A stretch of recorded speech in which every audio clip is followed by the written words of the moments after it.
Mwaramutse neza mwese, nagomba mbekane hagati yacu hariho abo usanga bataramenya ingene bakora validation. Ubundi iyi business ibigusaba ko uza uravalida,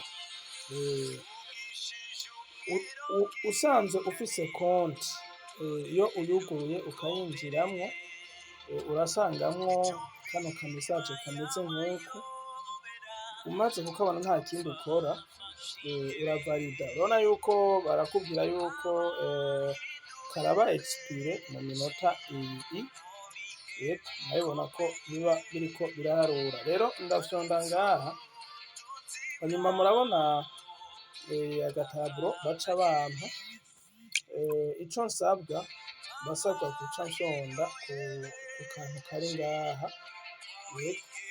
murabona nk'ubu hariho aha health insurance for less.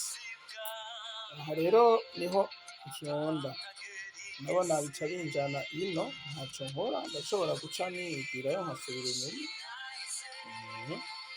Validation aha nkaba nashoboye kuyikora.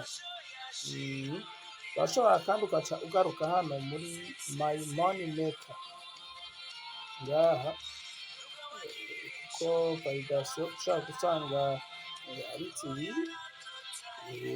Aha ndashobora gufyonda aha nyene ngaha,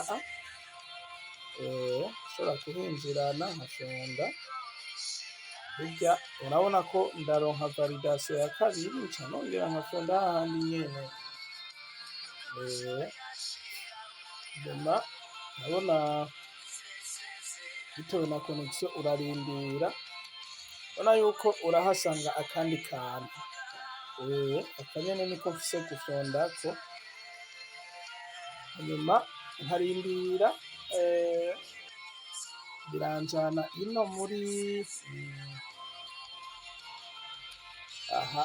muri browser, ubwo nk'ubu mba ndiko ndakoresha Kiwi browser, ari bwiza.